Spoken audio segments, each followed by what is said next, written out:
এসেছো বিশ্ব মাঝে পরম যোগে তুমি যোগ বলে বিরাজ মানুষ রূপে ধরাতলে লীলা ছলে লীলা ছলে এসেছো বিশ্ব মাঝে পরম যোগে তুমি যোগ বলে বিরাজ মানুষ রূপে ধরাতলে লীলা ছলে লীলা ছলে এসেছো বিশ্ব মাঝে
ছলে এসেছ এ বিশ্ব মাঝে।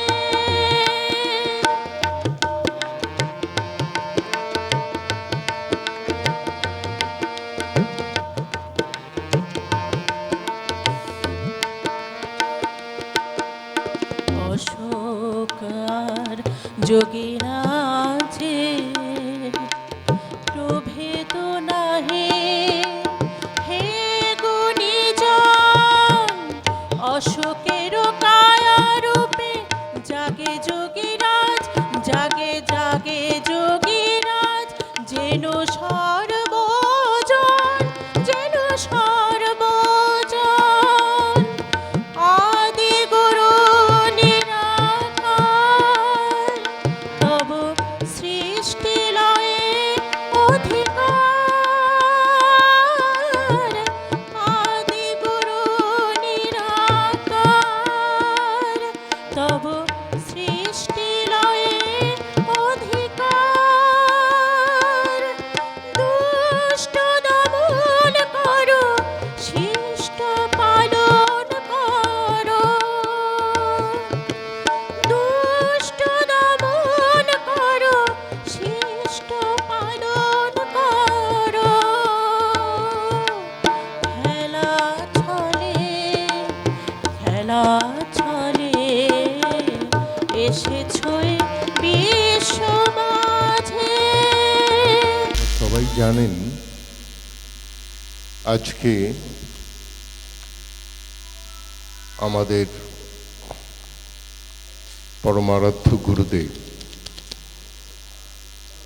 যুগাচার্য, তার আজকে আবির্ভাব দিবস। এই উপলক্ষে আমরা সবাই এখানে উপস্থিত হয়েছি। তাকে স্মরণ করে আজকের আমাদের এই অনুষ্ঠান শুরু হয়েছে। এখানে আমাদের মিশন গুরুদেব, আমাদের পরম শ্রদ্ধেয় এখানে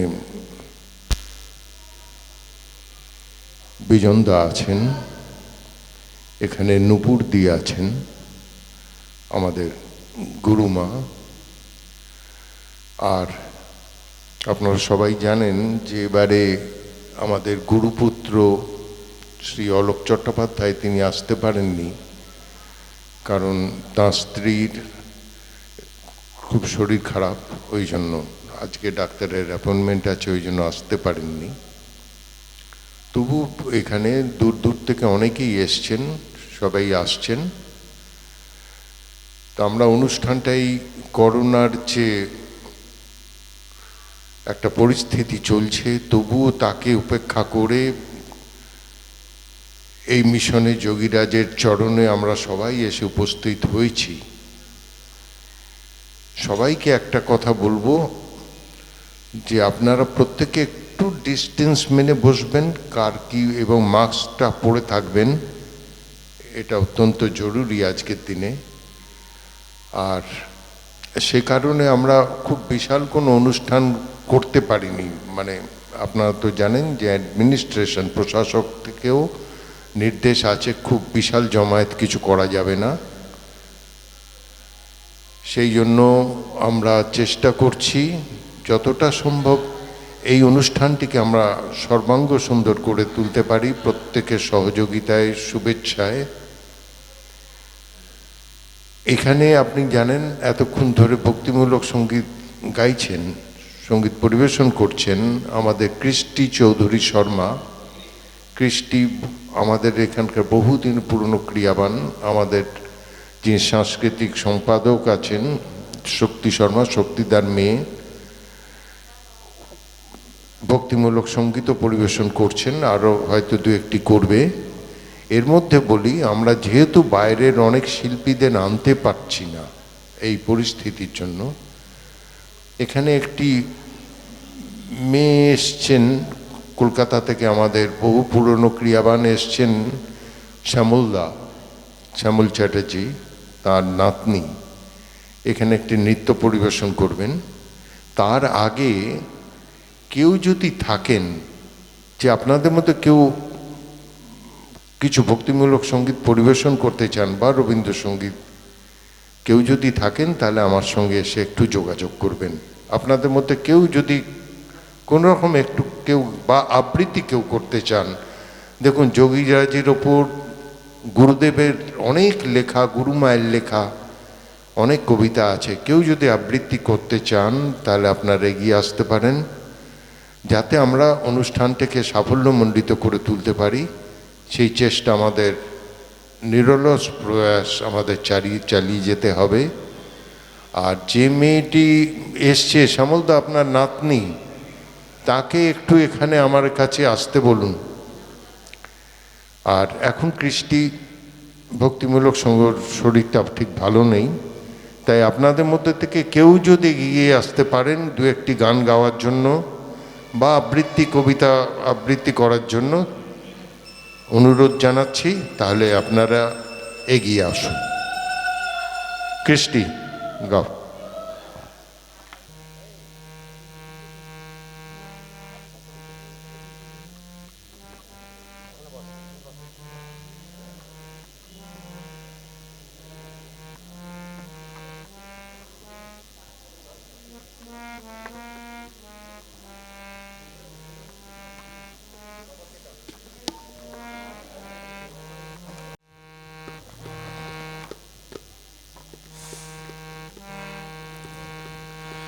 জয় গুরুদেব, জয় গুরুদেব, জয় গুরুদেব নম।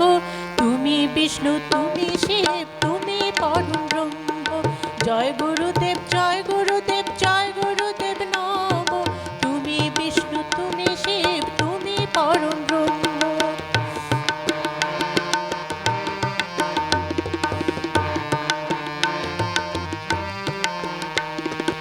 আদি যুগের সদাশিব, সত্য যুগের শিব।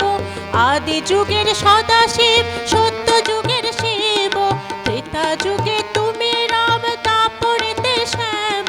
কলি যুগের শেষে এলে যোগীরাজ সম। তুমি বিষ্ণু, তুমি শিব, তুমি পরম ব্রহ্ম। জয় গুরুদেব, জয় গুরুদেব, জয় গুরুদেব নম। তুমি বিষ্ণু, তুমি শিব, তুমি পরম ব্রহ্ম।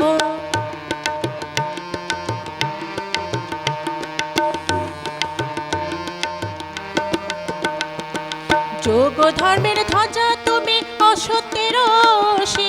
যোগ ধর্মের ধ্বজা তুমি, অসত্যের রশি। বেদ বাক্যের স্রষ্টা তুমি, তুমি মহারিষি। প্রাণবায়ু আর অপান বায়ুর তুমি প্রাণায়াম।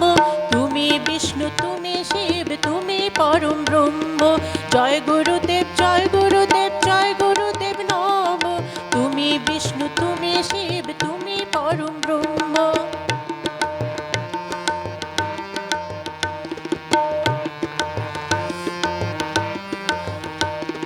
তুমি আদি, তুমি অন্ত, তুমি সনাতন। তুমি আদি, তুমি অন্ত, তুমি সনাতন। তোমার আশীর্বাদে পুষ্ট ধরার উপাদান। তুমি, তুমি সৃষ্টি, তুমি সংহার, তুমি প্রলয় যম। তুমি বিষ্ণু, তুমি শিব, তুমি পরম ব্রহ্ম। জয় গুরুদেব, জয় গুরুদেব, জয় গুরুদেব নম। তুমি বিষ্ণু, তুমি শিব, তুমি পরম ব্রহ্ম। জয় গুরুদেব, জয় গুরুদেব, জয় গুরুদেব নম। তুমি বিষ্ণু, তুমি শিব, তুমি পরম ব্রহ্ম। তুমি বিষ্ণু, তুমি শিব, তুমি পরম ব্রহ্ম। তুমি বিষ্ণু, তুমি শিব, তুমি পরম ব্রহ্ম।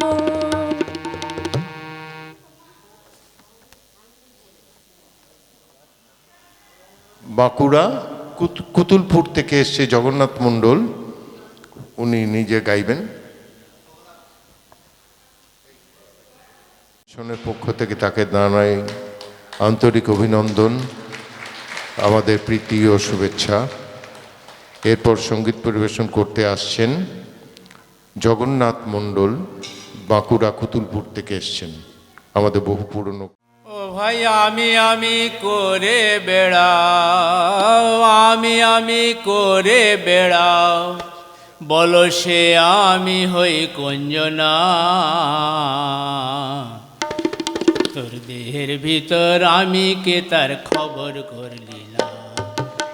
দেহের ভিতর আমি কে তার খবর করলি না। আমি আমি করে বেড়াও, আমি করে বেড়াও, বলো সে আমি হই কঞ্জনা। তোর দেহের ভিতর আমি কে তার খবর করলি না, তোর দেহের ভিতর আমি কে তার খবর করলি না। খাই নাই আমি ভাত কি তরকারি, ময়ন দিয়া লুচি কিংবা খাস্তা কচুরি। খাই নাই আমি ভাত কি তরকারি, ময়ন দিয়া লুচি কিংবা খাস্তা কচুরি। খাই নাই আমি মুড়কি মুড়ি, খাই নাই আমি মুড়কি মুড়ি, ক্ষীরনি মাখন ছানা। তোর দেহের ভিতর আমি কে তার খবর করলি না, তোর দেহের ভিতর আমি কে তার খবর করলি না। গোসাই বলে শোন গোবিন্দ রে, বাজার বুঝে কইবি কথা থাকবি সতরে।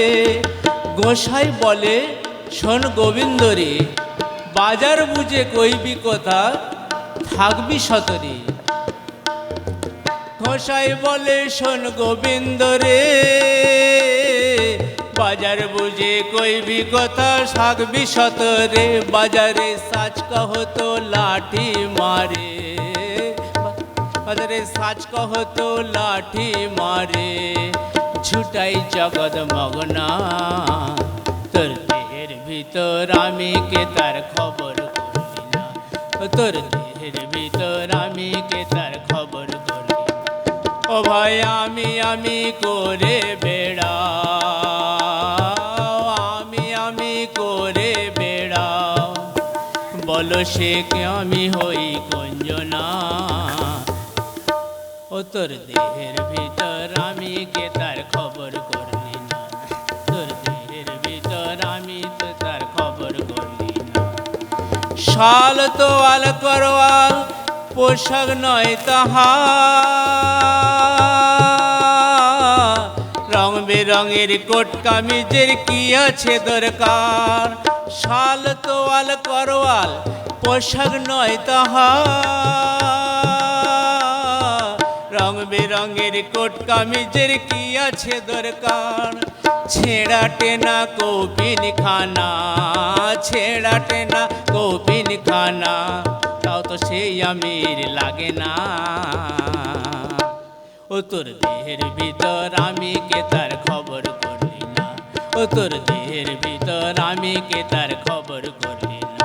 ও বন্ধু আমি করে বেড়াও, আমি করে বেড়াও, বলো সে আমি হই গঞ্জনা। তোর দেহের ভিতর আমি কে তার খবর করলি না, ও তোর দেহের ভিতর আমি কে তার খবর করলি না।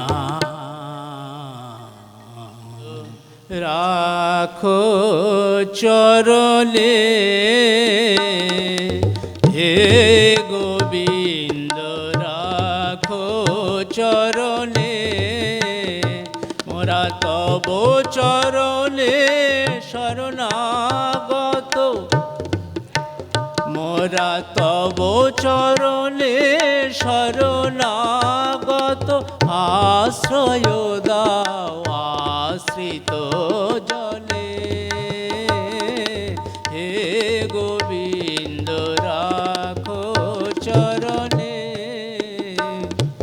হে গোবিন্দ রাখো চরণে। গঙ্গা ঝরে যে তব শ্রী চরণ বে, কেন দুঃখ পায় সে চরণ চে। গঙ্গা ঝরে যে তব শ্রী চরণ বে,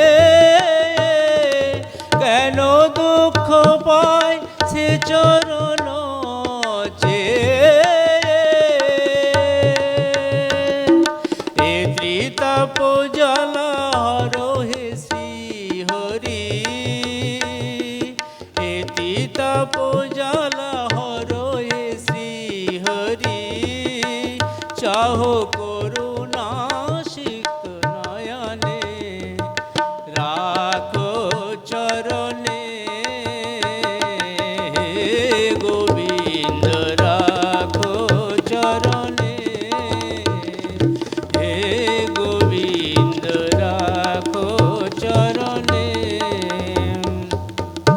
ভিক্ষা চাইলে মানুষ নাহি ফিরায় তোমার দুয়ারে হাত পাতিল যে ফিরাবে কি তুমি তাই ভিক্ষা চাইলে মানুষ নাহি ফিরায় তোমার দুয়ারে হাত পাতিল যে ফিরাবে কি তুমি তাই তব চরণ ধরিয়া ডুবে মরি যদি তব চরণ ধরিয়া ডুবে মরি যদি রবে কলঙ্ক ভুবনে রাখো চরণে গোবিন্দ রাখো চরণে মোরা তব চরণে শরণাগত তব চরণে শরণাগত আশ্রয় দাও আশ্রিত জনে হে গোবিন্দ হে গোবিন্দ হে গোবিন্দ রাখো চরণে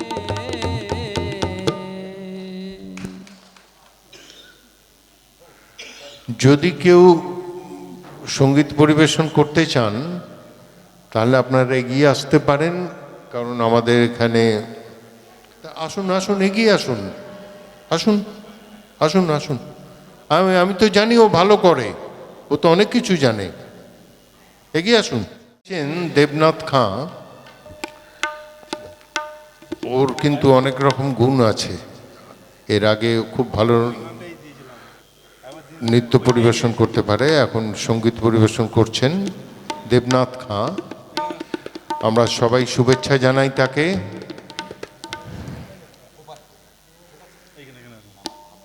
এরপরে আরো দু একজন আসবেন এখানে এবং একটি ছোট্ট মেয়ে নৃত্য পরিবেশন করবেন।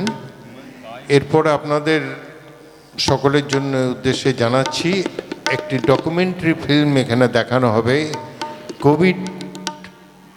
কোভিডের ওপর। আমাদের একজন স্পেশালাইজেশন কোর্স করেছেন এবং তিনি এই নিয়ে বোধহয় পুরস্কারপ্রাপ্ত তিনি একটা ডকুমেন্টারি ফিল্ম করবেন। সবাই সেটা আমাদের জানা উচিত আজকের এই পরিবেশে কিভাবে আমাদের চলতে হবে। ঠিক আছে, এরপরে হবে ওটা নৃত্য পর, তারপর আমরা যার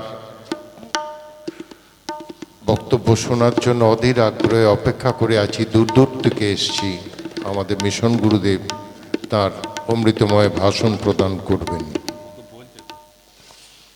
জনের ভালো অন্ধজনে দেখাও আলো, নিঃস্বজনের ভালো শ্যামাচরণ প্রভু আমার মনটা রাখো ভালো।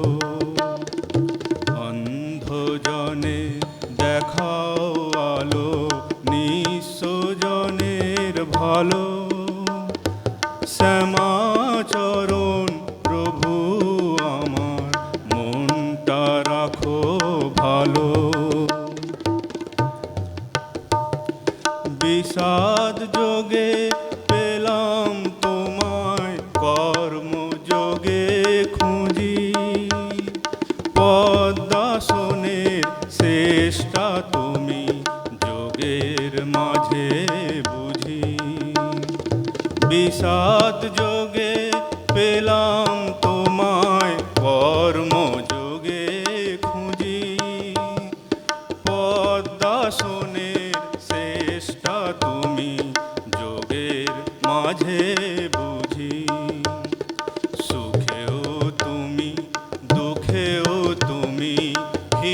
হৃদয় জুড়ে আছো তুমি, মহাজনের মধ্যমণি থাকো আপন করে। স্নেহের পরশ দিয়ে তুমি নীলে কোলে তুলে, বিষাদ যোগে পেলাম তোমায়, কর্মযোগে খুঁজি। পদ্মাসনের শ্রেষ্ঠা তুমি, যোগের মাঝে বুঝি। সুখেও তুমি দুঃখেও তুমি, হৃদয় জুড়ে আছো তুমি, মহাজনের মধ্যমণি রাখো আপন করে।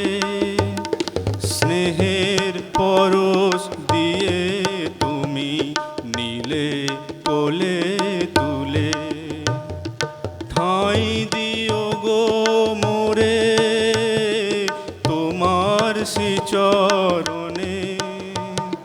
শ্যামাচরণ প্রভু আমার, গেলে কি ময় ভুলে। অন্ধজনে দেখাও আলো, নিঃস্ব জনের ভালো। শ্যামাচরণ প্রভু আমার, মনটা রাখো ভালো। অন্ধজনে দেখাও আলো, নিঃস্ব জনের ভালো। শ্যামাচরণ প্রভু আমার, মনটা রাখো ভালো।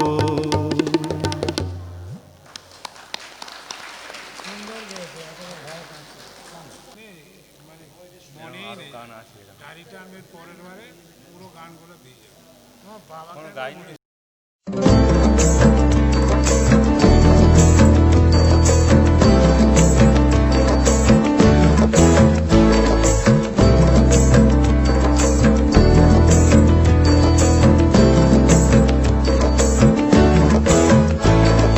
প্রেমের জোয়ারে ভাসাবে দোহারে, বাঁধন খুলে দাও দাও দাও দাও।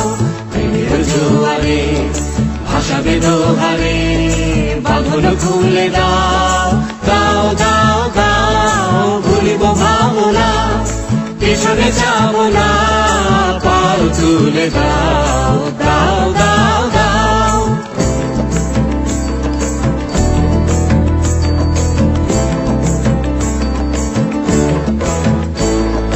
প্রবল পাবনে তরঙ্গ তুলিল, হৃদয় দুলিল দুলিল দুলিল।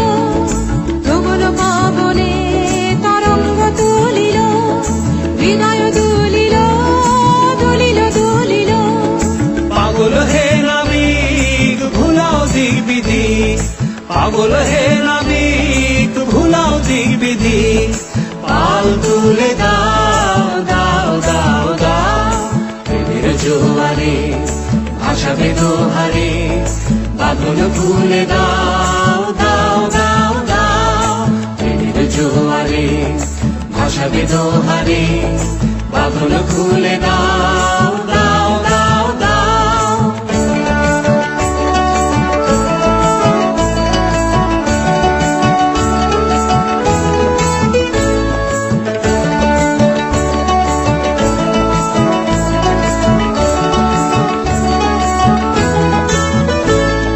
প্রবল পাবনে তরঙ্গ তুলিল, হৃদয় দুলিল দুলিল দুলিল। প্রবল পাবনে তরঙ্গ তুলিল, হৃদয় দুলিল দুলিল দুলিল। পাগল হে নাবিক ভুলাও দিক বিধি, পাগল হে নাবিক ভুলাও দিক বিধি। পাল তুলে দাও দাও দাও দাও। প্রেমের জোয়ারে ভাসাবে দোহারে, বাঁধন খুলে দাও দাও দাও দাও। প্রেমের জোয়ারে ভাসাবে দোহারে, বাঁধন খুলে দাও দাও দাও দাও।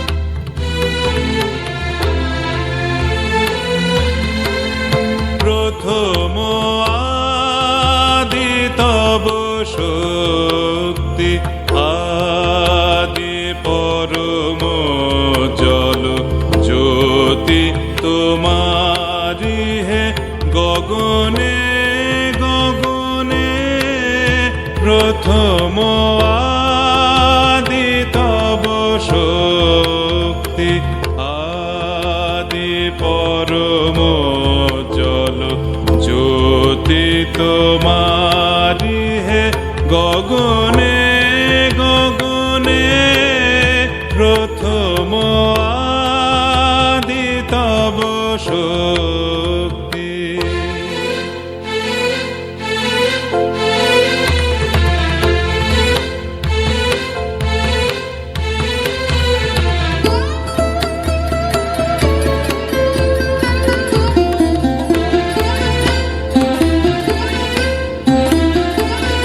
তোমার আদি বাণী বহিছে তব আনন্দ, তোমার আদি বাণী বহিছে তব আনন্দ, জাগিছে নব নব রসে হৃদয়ে মনে প্রথম আদি তব শক্তি।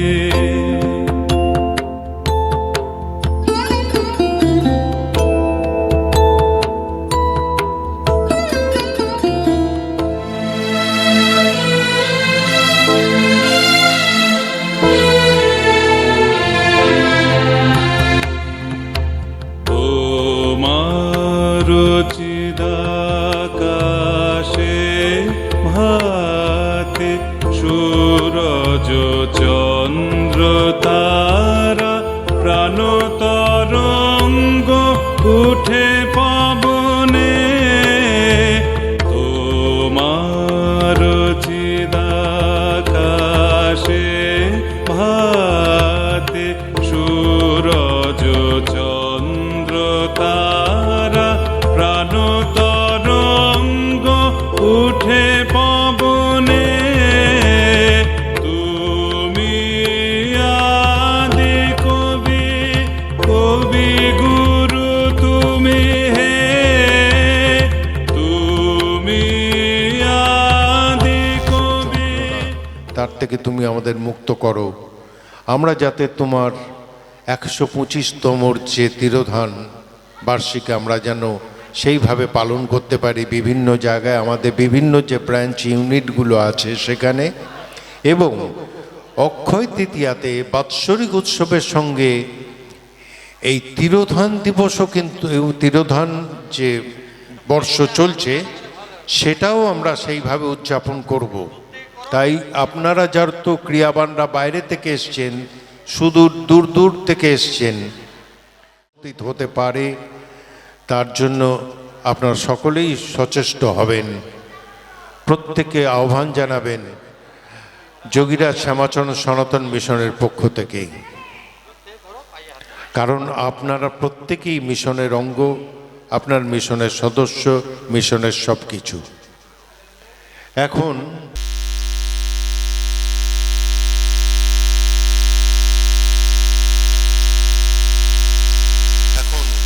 সঙ্গীত পরিবেশন করতে আসছেন কামারপুকুর থেকে এসছেন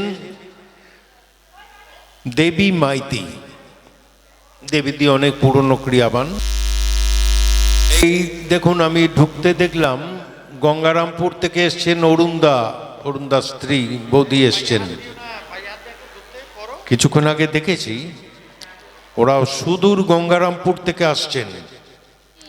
গুরু না ভজিলাম কি ভুল করিলাম, গুরু না ভজিলাম কি ভুল করিলাম, ভসে ঢালিলাম ঘি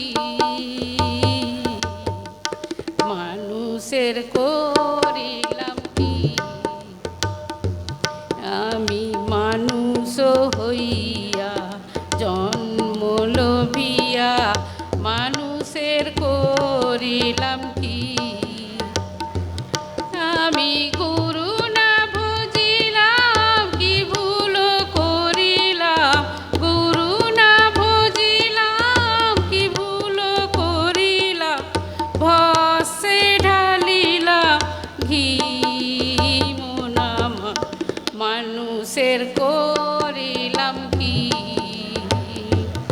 আমি মানুষ হইয়া জন্ম লভিয়া মানুষের করিলাম কি।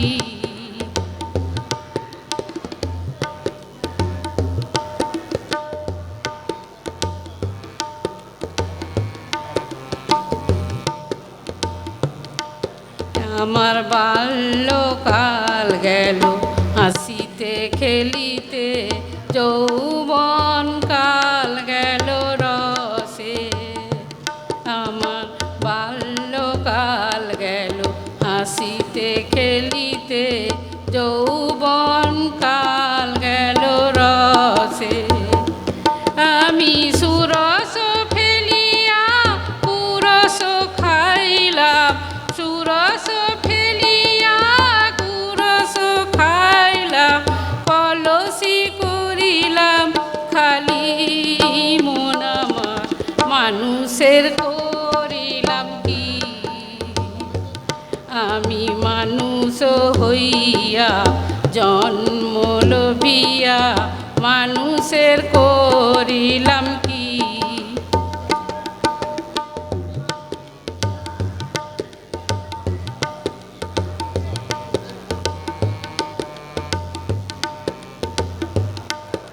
আমারে কেশ পাকিবে, দন্ত নড়িবে, সম্বল হবে মোর লাঠি।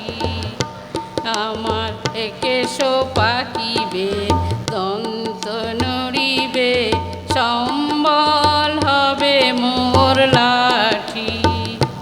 তখন পুত্র পরিজন সকলি বলিবে, পুত্র পরিজন সকলি বলিবে, জঞ্জাল মরিলে বাঁচি মন আমার মানুষের করিলাম কি। আমি মানুষ হইয়া জন্ম লভিয়া মানুষের করিলাম কি। গুরু না ভজিলাম কি ভুল করিলাম, গুরু না ভজিলাম কি ভুল করিলাম, বসে ঢালিলাম কি মন আমার মানুষের করিলাম কি। আমি মানুষ হইয়া জন্ম লভিয়া মানুষের করিলাম কি। হয়েছে? জয় বাবা।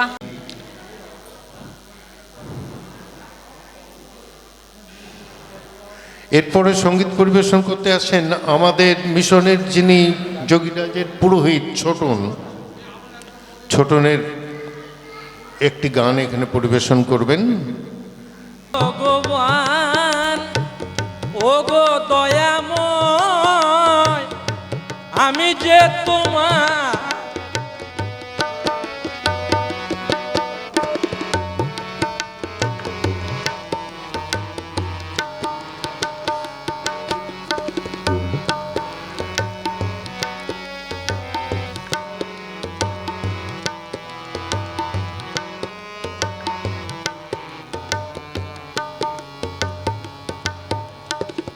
পশু পাখি ফুল পাহাড় নদী গায় তব গান।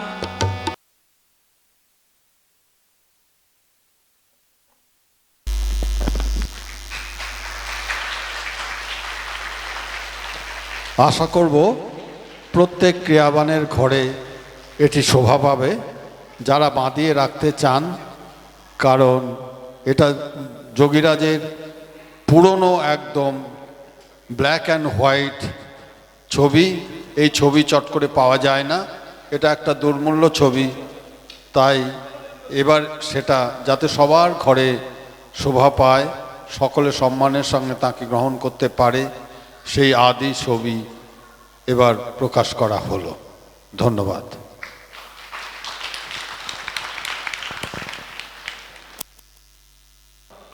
আমাদের পুরোহিত ছোটন শর্মা, তুমি যেখানেই থাকো আমাদের এখানে চলে এসো। মিশন গুরুদেবের আজকে বক্তব্যের আগে আমাদের মঙ্গল প্রদীপ প্রজ্বলন করা হবে।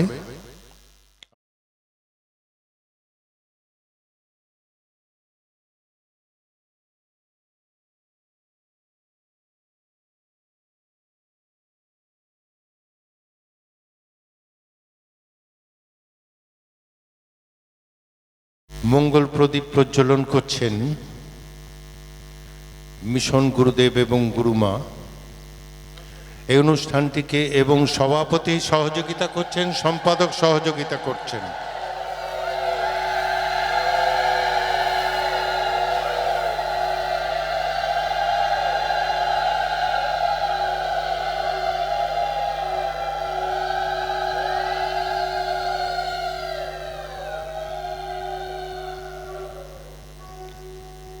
অনুষ্ঠানের আমরা আজকে যে মূল আকর্ষণ, বহু আকাঙ্ক্ষিত, আমরা মিশন গুরুদেবের অমৃতময় ভাষণ শুনব। তার কাছে প্রার্থনা জানাই আমাদের এই আবেদন মঞ্জুর করার জন্য।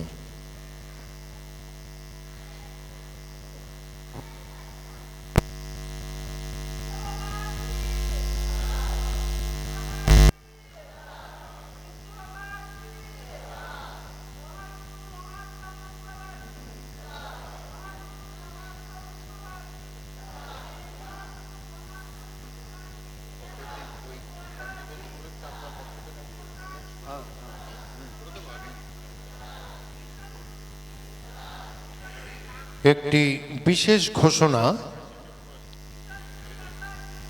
এবার থেকে যোগীরাজ শ্যামাচরণ সনাতন মিশন এক্সিকিউটিভ কমিটি তারা একটি রেজুলেশন নিয়েছেন যে এবার থেকে প্রতি 22শে ফেব্রুয়ারি পরমারাধ্য গুরুদেব যোগাচার্য অশোক কুমার চট্টোপাধ্যায় মহাশয়ের তিরোধান দিবস পালিত হবে আমাদের মিশনের যে শাখা রামজীবনপুর শাখাতে। রামজীবনপুর শাখায় প্রতি বছর অনুষ্ঠান হয়। এবার থেকে এটি মানে কার্যকারিতা সমিতির একটি তাদের একটি ডিসিশন নিয়েছে যে এবার থেকে রামজীবনপুর শাখায় এই 22শে ফেব্রুয়ারি আমাদের পরম আরাধ্য গুরুদেবের তিরোধান দিবস উদযাপিত হবে। আপনাদের প্রত্যেককে অনুরোধ, যার যেরকম সম্ভব অনুযায়ী আপনারা রামজীবনপুরের ওই অনুষ্ঠানে সবাই যোগদান করবেন।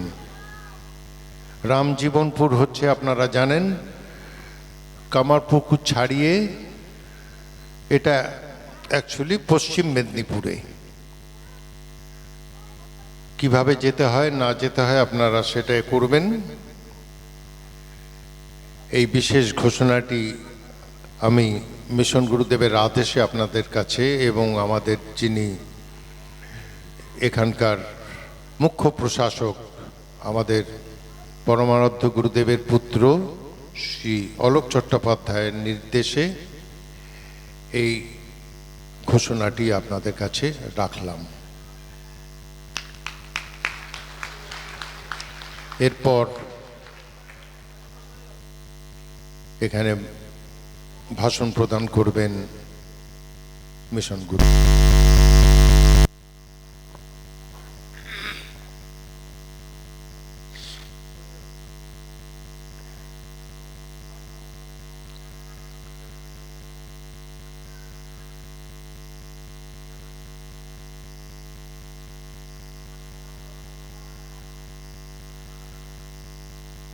গুরু ব্রহ্মা,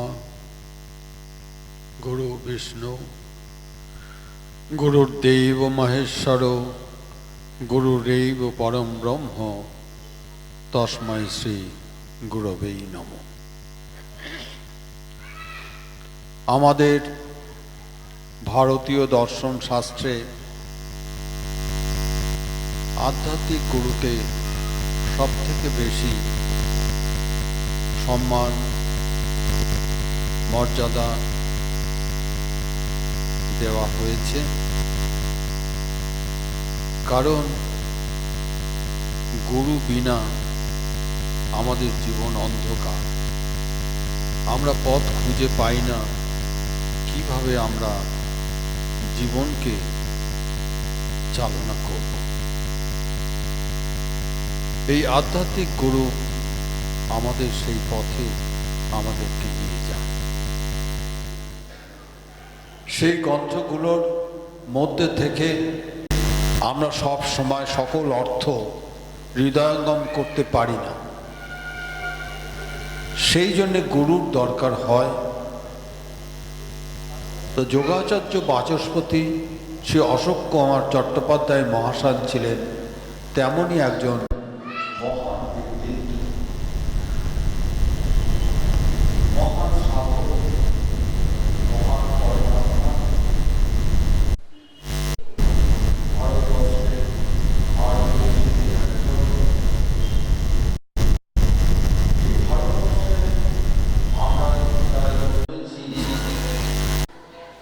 আমাদের অনেক ভাগ্য ভালো যে এই মাটিতে আমরা জন্মগ্রহণ করেছি। কেন বলছি? কারণ এই ভারতবর্ষ হচ্ছে ধর্মের রাজধানী। সমগ্র পৃথিবী থেকে যারা নিজের জীবনের চেতনাকে বিকাশ করতে চায় তারা এখানে আসে এবং ভারতবর্ষের মুনি ঋষিদের আশ্রমে তারা যায় এবং সেই সময় গুরু পরম্পরায় যারা যেসব সাধক থাকেন তারা তাদের কাছে কিভাবে জীবনকে চালনা করবেন তার দিক বা দিশা খুঁজে পেতে চান এবং তারা সেটা পেয়ে তাদের নিজেদেরকে ধন্য করেন, নিজের জায়গায় ফিরে গিয়ে তাদের দেশের মানুষকেও ধন্য করেন। এরকম বহু উদাহরণ ভারতের মুনি ঋষিদের জীবনের মধ্যে দিয়ে, সারা পৃথিবীর মানুষের মধ্যে দিয়ে, মহাত্মাদের মধ্যে দিয়ে এটা দেখা গেছে।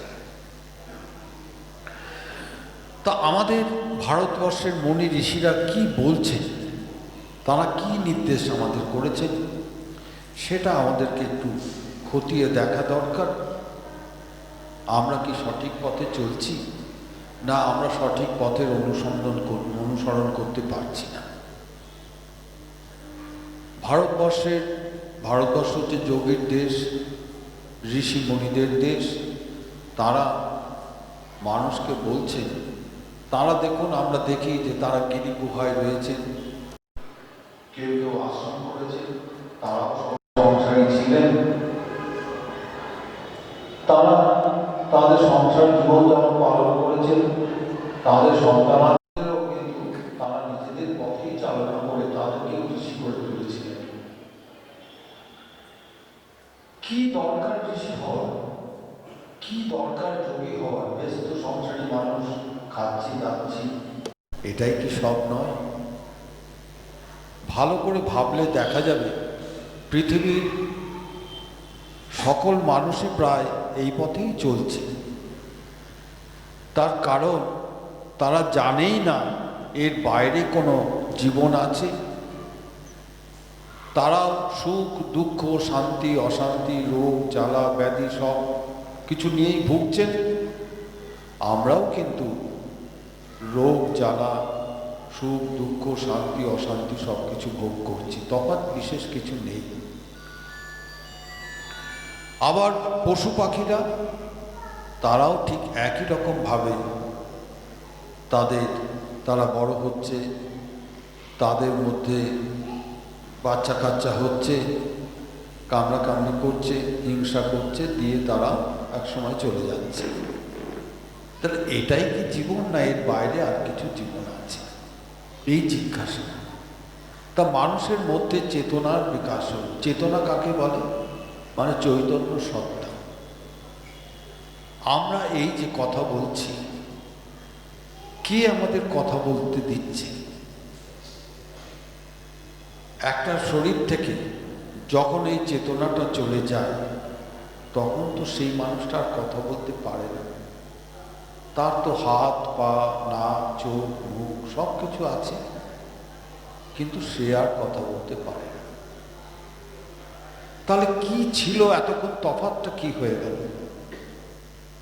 তফাৎটা হলো এই, আমার শরীরের মধ্যে প্রাণ রূপে যিনি ছিলেন তিনি চলে গেছেন। আমরা কি নিজে নিজে জন্মগ্রহণ করতে পারি? আমরা মাতৃগর্ভের মধ্যে দিয়ে আমাদেরকে আসতে হয়, এটা হচ্ছে একটা পদ্ধতি। সেই পদ্ধতির মধ্যে দিয়ে আমরা জীবনে এই পৃথিবীতে আসি, এসে জন্মগ্রহণ করি। আমাদের মাতা পিতা, আমরা জানতে পারি যে ইনি আমার মা, ইনি আমাদের পিতা, তাদেরকেই সব থেকে আমরা আপন মনে করি। এর বাইরে আর কিছু আছে আমরা তো বুঝতে পারি না। কারণ আমাদের বাঁচার জন্যে যা কিছু প্রয়োজন, যা কিছু উপদেশ আমরা তাদের কাছেই পাই, এবং তারাই আমাদেরকে পথ দেখায় যে কিভাবে আমাদেরকে চলতে হবে। আমরাও যখন ছোট থেকে বড় হয়ে যাই, একই পদ্ধতিতে তারা আমাদের বিবাহ দেন, আমাদেরও সন্তান সন্ততি হয়, আমরা শিখে যাই। এটাই লাইফ, এটাই জীবন। কিন্তু যদি কোনো বাড়িতে কোনো মহাত্মা আসেন, যদি কোনো সাধু সন্ন্যাসী বাড়িতে আসেন, আমরা যদি কোনো জায়গায় বেড়াতে যাই, বিশেষ করে হিমালয় বা কোনো তীর্থক্ষেত্রে, আমরা অবাক হয়ে যাই যে সেই সব জায়গায় কিছু কিছু মানুষ বাস করে, তারাও আমাদের মতনই মানুষ, কিন্তু তারা যেন একটু অদ্ভুত, অন্যরকম। তারা যা বলে সব ঠিক হয়ে যায়, তারা দূরদ্রষ্টা, তারা আমাদের দেখে বলে দিতে পারেন ভূত ভবিষ্যৎ, আমার অতীত জীবন, বর্তমান জীবন, ভবিষ্যৎ জীবন, এবং সবচেয়ে বড় কথা, তারা সর্বদা আনন্দময়। তাদের মৃত্যু বলে যেন কিছু নেই। তারা ইচ্ছা মাত্র মরতে পারে, ইচ্ছা মাত্র যতদিন খুশি দেহকে ধরে রাখতে পারে,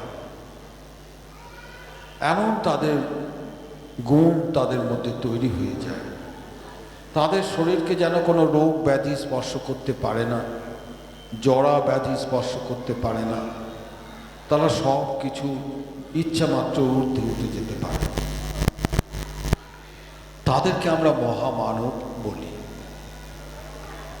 কারণ তাদের মুখনিসৃত কথা থেকেই শাস্ত্রগ্রন্থগুলো তৈরি হয়েছে, এবং মানুষের জীবন কিভাবে চালনা করতে হবে সেই পথ দেখিয়েছে। সেই মহামানব আমাদের গুরুদেবও একজন ছিলেন, অথচ তিনি এই কদিন আগে মাত্র দেহত্যাগ করে চলে গেছেন।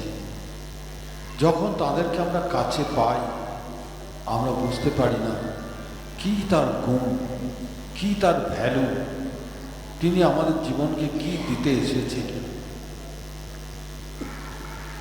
তো যুগ যুগ ধরে এই মুনি ঋষিরা শিখিয়ে গেছেন যে দেখো, এই মনুষ্য জন্ম বহির্মুখী নয়, এই জন্মটা তুমি লাভ করেছ, এবং তোমার একটা ক্ষমতা আছে, যেহেতু তুমি মানুষ,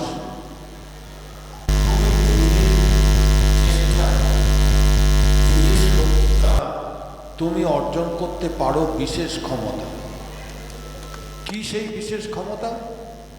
না, তোমার মধ্যে একটা চৈতন্য সত্তা আছে, যা চুপচাপ পড়ে আছে, তাকে তুমি জাগাতে পারো। তাহলে কি হবে না, সেটা যদি তুমি জাগাতে পারো, তুমি সব কিছু জানতে পারবে, বুঝতে পারবে, তোমার জীবনকে সার্থক করতে পারবে। তারা বলছে যে মানুষ হয়ে জন্মাতে পরে তোমার একটা ব্রেন আছে, এই ব্রেনের মধ্যে একটা কম্পিউটার আছে, সেইটাকে তুমি কি করে চালনা করতে হবে, তার ভেতরে বহু স্কিল আছে, যেগুলো সব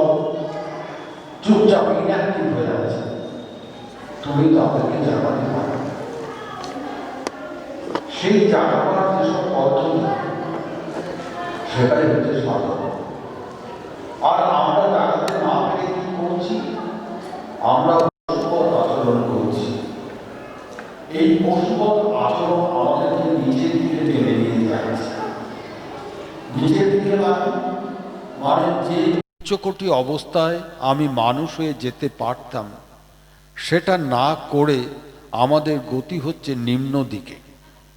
কারণ জন্মাবার পর থেকে আমরা সর্বদা একটা মা বাবা ভাই বোন আত্মীয় স্বজনের ভালোবাসার আবর্তে বন্ধনে বেঁধে আছি। আমরা ভাবছি এটা ভালোবাসা, এটাই প্রেম, এর বাইরে আর কিছু নেই।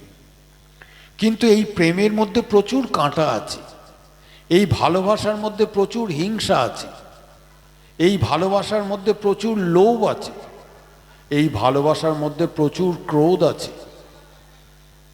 সেটা সামান্য স্বার্থের আঘাতে আমরা বুঝে যাই। তারপর দেখি ভাই ভাইকে খুন করে ফেলছে, সন্তান পিতাকে খুন করছে, কেউ বাড়ি থেকে তাড়িয়ে দিচ্ছে। প্রতিনিয়ত আমাদের জীবন সংসারে ব্যতিব্যস্ত হয়ে উঠছে। এই সংসার বন্ধনের মধ্যে তখন আমরা দুঃখের খবর পাই। এই সংসারে আর শান্তি পাওয়া যায় না। তখন কত মানুষ খেতে পাচ্ছে না, আবার কত মানুষ রাজার হালে বাস করছে। সে সকলের কিছু জিনিস কেড়ে নিয়ে যাচ্ছে, এমন পলিসি তৈরি করছে যে সকলের মানুষের স্বার্থকে তারা সে নিজে গ্রহণ করে নিতে পারছে, এমন ক্ষমতা অর্জন করছে। তা মানুষের মধ্যে এই রকম ব্যাড কোয়ালিটি মানে বদ গুণ সেটা সবসময় দেখা যাচ্ছে। কিন্তু যদি কোনো মানুষ চেষ্টা করে এই বদ গুণগুলোকে অ্যাভয়েড করতে পারে, এবং বদ গুণ অ্যাভয়েড করলে কি হবে, তার মধ্যে মহৎ গুণের প্রকাশ পাবে। আর মহৎ গুণের প্রকাশ পেলে কি হবে, মহৎ গুণের প্রকাশ পেলে এই মনুষ্যত্বের মধ্যে, মানুষের মধ্যে একটা মনুষ্যত্বের বিকাশ হবে। যেমন ধরো, আমাদের শরীরের মধ্যে একটা বিরাট শক্তি আছে, সেই শক্তিটা বিভিন্নভাবে ভাগ হয়ে আছে 49 বায়ুতে। এই এক একটা বায়ু, এই 49 বায়ু আমাদের শরীরটাকে চালায়। এই 49টা বায়ু আলাদা আলাদা শক্তি আছে। এই আলাদা আলাদা শক্তি আমাদের 49 দিকে নিয়ে চলে যাচ্ছে। এই 49টা আবার 10 প্রধান ইন্দ্রিয়তে ভাগ হয়েছে। সেটা আবার 10 × 10 করে 10 দিক যাচ্ছে, দিয়ে 100 গুণ হয়ে যাচ্ছে। এই রকম ভাবে আমাদের ভেতরের যে অন্তর্নিহিত শক্তি, সেটা কিন্তু নানান ভাগে ভাগ হয়ে যাচ্ছে। তাই আমি যদি কোনো মহৎ কাজ করতে চাই, আমি যদি কোনো পড়াশোনা করতে যাই, আমি যদি কোনো কিছু বিজ্ঞান চর্চা করতে যাই, আমার সমস্ত শক্তিটাকে আমি কাজে লাগাতে পারি না। কারণ আমার ভেতরের এইসব ইন্দ্রিয়গুলো এরা আমার সমস্ত শক্তিকে কেড়ে নিয়েছে। একটা শক্তির দ্বারা হয়তো আমি কাজ করছি, বাকি শক্তি সব ডিভাইডেড হয়ে গেছে। হিংসা একদিকে চলে গেছে, লোভ একদিকে শক্তি নিয়ে নিচ্ছে, ক্রোধ একদিকে আমার শক্তিকে নিয়ে নিচ্ছে, কাম একদিকে আমার শক্তিকে টেনে নিচ্ছে। এই রকম ভাবে সমস্ত শক্তি পাওয়ার যদি ডিভাইডেড হয়ে যায়, তাহলে কি হবে, আমার শক্তি আর বিশেষ থাকবে না। আমি ক্ষুদ্র একটা মানুষ, আমার মধ্যে অস্তিত্বের প্রকাশ বেশি পাবে। কারণ এইগুলোর মধ্যে, এই ইন্দ্রিয় শক্তিগুলোর মধ্যে অস্তিত্বের প্রকাশ বেশি দেখা যায়। তাই একটা দেশের মানুষ আর একটা দেশকে আক্রমণ করে, একজন মানুষ আর একজনকে খুন করে, কোনো দ্বিধা হয় না, কোনো সংকোচ হয় না। সে ভাবছিল যে আমি খুন করলে এই বাড়িটা আমার হয়ে যাবে। কিন্তু সব থেকে মজার ব্যাপার, আমরা যখন এই পৃথিবীতে আসি, আমরা তখন একটা জিনিস নিয়ে আসি। মনে করো আমরা কোথাও যাচ্ছি, বাজার করতে যাচ্ছি, কি না 1000 টাকা নিয়ে বাজারে হিসেব করে করে বাজার করছি, যে এই 1000 টাকা যতক্ষণ থাকবে আমি বাজার করবো, তো আমার ঘরে চলে আসে। তেমনি ভগবান আমাদেরকে যখন এই পৃথিবীতে পাঠাচ্ছেন, ততক্ষণ আমাদের ভেতরে এই যে শ্বাস প্রশ্বাস এটা আমরা সকলেই জানি। আমরা শ্বাস নিচ্ছি আর ছাড়ছি, সেই শ্বাসে একটা থলি দিয়ে পাঠিয়ে দিয়েছে যে এই সিলিন্ডারটার মধ্যে, সেটা হচ্ছে আমার এই দেহরূপ সিলিন্ডারের মধ্যে সেই শ্বাস প্রশ্বাসের থলিটা আছে। সেইটার মধ্যে ভগবান ঠিক করে রেখেছে যে 10,000 কোটি শ্বাস প্রশ্বাস যেদিন শেষ হবে সেদিন আমার পুঁজি শেষ, শ্বাস প্রশ্বাসের পুঁজি শেষ হবে। তো যেই মুহূর্তে আমার শ্বাস প্রশ্বাসের পুঁজি শেষ হয়ে যাবে, আমার কি হবে না, আমি আর বেঁচে থাকতে পারবো না। যেমন আমার কাছে মানি ব্যাগে যত টাকা ছিল সেটা দিয়ে শেষ হয়ে গেল, আর বাজার করতে পারলাম না, বাড়ি চলে গেলাম। ঠিক তেমনি এই শ্বাস প্রশ্বাসের পুঁজি যেদিন শেষ হয়ে যাবে সেদিন আমার এই পৃথিবীতে স্থায়িত্ব শেষ হয়ে যাবে। তাহলে গৃহস্থ মানুষ কি করে, যা রোজগার করে তার থেকে কিছু কিছু করে সঞ্চয় করে তারা ব্যাংকে রাখে যে তাদের জীবনে কাজে লাগে। তেমনি মুনি ঋষিরা বলছেন যে তোমরা ইচ্ছে করলে এরকম সঞ্চয় করতে পারো। কি করে সঞ্চয় করবে না, আমাদের প্রতিদিন 21,600 বার আমরা 600 বায়ু বাজার করছি, 21,600 বার শ্বাস হয়। তাহলে আমাদের থলি থেকে প্রতিদিন 21,600 বার আমাদের বায়ু বেরিয়ে যাচ্ছে। তাহলে আমাদের থলি প্রতিদিন খালি হচ্ছে, সেটা কিন্তু আর ভর্তি হচ্ছে না।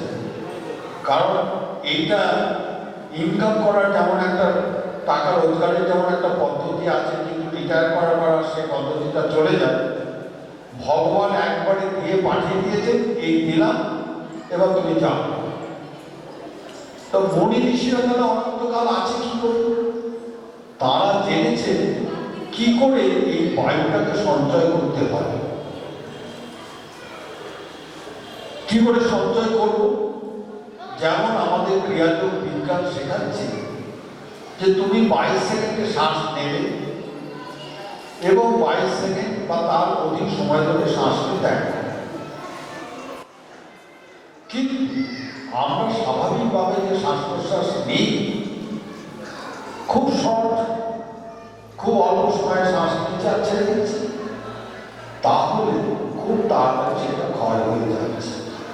আমরা যদি জীব জগতের দিকে তাকাই তাহলে দেখব কচ্ছপ খুব দীর্ঘায়ু, সে দীর্ঘ জীবন লাভ করে, কারণ তার শ্বাস প্রশ্বাসের গতি খুব ধীরে চলে। তাহলে আমরাও যদি খুব ধীরে শ্বাস নিতে পারি এবং খুব ধীরে শ্বাস ছাড়তে পারি, আমাদের এই পরমায়ু বেড়ে যেতে পারে। আর কি হবে, ধীরে শ্বাস নিলে এবং ধীরে শ্বাস ছাড়লে আমাদের এই শরীর যোগীরাজ বলছে, যখনই তুমি শ্বাস ত্যাগ করবে সঙ্গে সঙ্গে তোমার ভেতরের ইচ্ছা এটা থেকে ইচ্ছা নাশ করতে পারবে। ইচ্ছা মানে তৃষ্ণা, সেই তৃষ্ণা প্রতি মুহূর্তে তোমাকে ছুটিয়ে নিয়ে বেড়াবে এক জায়গা থেকে আর এক জায়গায়। এই তৃষ্ণা কি করে আমি মেটাবো, তাই আমি প্রতি মুহূর্তে একটা থেকে আরেকটা, আরেকটা থেকে আরেকটা ইচ্ছার আমার জন্ম হচ্ছে। জন্ম হতে হতে একদিন আমি শেষ হয়ে যাচ্ছি। দেখা গেল মানুষ হিসেবে কৃতকার্য হতে পারি, আমি সত্যিকারের আনন্দ লাভ করতে পারি, এ সংসারে আমি কাউকে সখী করতেও পারি। দেখা যাবে আমার বাবা আমার উপর অসন্তুষ্ট, আমার মা আমার উপর অসন্তুষ্ট, আমার স্ত্রী আমার উপরে অসন্তুষ্ট, আমার ছেলেমেয়েরা আমার উপর অসন্তুষ্ট। দেখা যাবে আমি প্রকৃত অর্থে কাউকে খুশি করতে পারি। আমি জীবনে অনেক টাকা রোজগার করেছি, কিন্তু যখন তাকে টাকা দিয়েছি তখন ক্ষণিকের জন্য তারা সন্তুষ্ট হয়েছে, তারপর তারা সেটা ভুলে গেছে। এইভাবে আমার জীবন কিন্তু প্রকৃত অর্থে শান্তি লাভ করতে পারে। কিন্তু যখন আমি মুনি ঋষিদের কাছে গেলাম, যখন আমি এরকম আধ্যাত্মিক গুরুর কাছে গেলাম, তারা বোঝালেন দেখো প্রকৃত অর্থে এই পৃথিবীতে কেউ তোমার আপনজন নেই, কেউ আপনজন নেই। এই যে মা বাবা ভাই বোন স্ত্রী পুত্র পরিবার, তুমি একটা নাটক করতে এসেছো, সেই নাটকের একটা রোল তুমি করে যাচ্ছে। এই জন্মে যে যিনি তোমার মা বাবা, পরে জন্মে তার মা বাবা ছিলেন না, তার আগের জন্মে ছিল না, তাহলে ব্যাপারটা কি? এই যদি আমরা বলবার চেষ্টা করি তাহলে দেখবো যে মা বাবা আছে, তারও মা বাবা আছে, তারও মা বাবা আছে, এই এত মা বাবা হচ্ছেটা কি? কারণ আমাদের শরীরে প্রাণ আছে তাই। তাহলে ব্যাপারটা হচ্ছে প্রাণ থেকে প্রাণের জন্ম হচ্ছে। আমার শরীরে প্রাণ ছিল, আমার স্ত্রীর শরীরে প্রাণ ছিল, তাই আমার সন্তান হয়েছে। তেমনি আমার পিতামাতার দেহে প্রাণ ছিল, তাই আমাদের জন্ম হয়েছে। তাহলে অ্যাকচুয়ালি আমাদের পিতামাতা হলো সেটা হচ্ছে প্রাণ। সেই প্রাণ আছে বলেই আমরা জন্মাচ্ছি, আবার মরে যাচ্ছি। কোথায় মরে যাচ্ছি? না, প্রাণেতেই লয় হয়ে যাচ্ছে, প্রাণের সাথে মিশে যাচ্ছে। তা সেই প্রাণকে জানার আমরা কখনো কোনো চেষ্টা করি যে আসল পিতা বা মাতা কে, কে আমাদের ধরে রেখেছে, কার দৌলতে আমরা এই চাই করছি, আমি করছি। আমার ভেতরের এত কামনা বাসনা তৈরি হয়েছে, সেটা ওই প্রাণটা আছে বলে আমি নিষ্কাম হতে পারছি না, কোনো মতেই নিষ্কাম হতে পারছি না। তার কারণ আমার প্রাণের চঞ্চল। এই প্রাণের দুটো দিক আছে, একটা হচ্ছে স্থিতি, একটা হচ্ছে চঞ্চল। এই চঞ্চল অবস্থাটাই হচ্ছে আমাদের মন। এই মন আমাদেরকে সব দিকে ছুটিয়ে নিয়ে বেড়াচ্ছে। তা মন অস্থির, তাই মনকে বলা হয় ইন্দ্রিয়ের রাজা। সে আমাদেরকে চারিদিকে ছুটিয়ে নিয়ে যাচ্ছে, আমাদেরকে স্থির হতে দিচ্ছে না, শান্ত হতে দিচ্ছে না। কিন্তু যখনই আমরা ভাবি, আমরা কোনো আধ্যাত্মিক গুরুর কাছে যাই, তিনি বলেন এইবার একটু শান্ত হয়ে বসো, চোখ তুমি বন্ধ করো, বন্ধ করে সেই প্রাণের খোঁজ করো। কিভাবে প্রাণের খোঁজ করো? না, তিনি বলছেন যে ভারতীয় আধ্যাত্ম শাস্ত্র বলে যে তোমরা অন্তর্মুখী হও, গোটা বিশ্ব বহির্মুখী। কিন্তু ভারতীয় যোগীরা বলছেন, ভারতীয় ঋষিরা বলছেন তোমরা অন্তর্মুখী হও। অন্তর্মুখী মানে ইন্ট্রোভার্ট, বহির্মুখী চেতনাকে বাদ দিয়ে অন্তর্মুখী, তোমার শরীরের ভেতরে ঢোকো। কারণ আমরা সবাই ঘুরতে ভালোবাসি, বিভিন্ন জায়গায় ঘুরে ঘুরে বেড়াই, অভিজ্ঞতা অর্জন করি, আবার আর এক জায়গায় চলে যাই। একটা জায়গায় ঘুরেই যে আমাদের তৃষ্ণা মিটে যায় তা নয়। এমনি করে কত মানুষ আছে সারা পৃথিবী ঘুরেছে, তবুও কিন্তু তার তৃষ্ণা মেটে। তাই তিনি বলছেন যে যা কিছু বিশ্ব ব্রহ্মাণ্ডে আছে তা তোমার ভেতরেও আছে। তুমি ঘরে বসে সেইটার খোঁজ করো, তাতে তোমার কোনো অর্থ খরচা হবে না, কোন জায়গায় ছোটাছুটি করতে হবে না। অথচ তুমি এই সারা পৃথিবী বিশ্ব ভ্রমণ করতে পারো। কিভাবে? না, যদি তোমার এই প্রাণকে তুমি থামাতে পারো। তো কি করে থামাবে? আবার থামে না? বলছে হ্যাঁ, এর জন্য কি দরকার? স্বয়ং ভগবান কৃষ্ণ অর্জুনকে বলছে এর জন্য দরকার বৈরাগ্য। বৈরাগ্য মানে, বৈরাগ্য কাকে বলে? বৈরাগ্য মানে হচ্ছে যে এই সংসারের ওপর থেকে নিজের মনকে উঠিয়ে নেওয়া।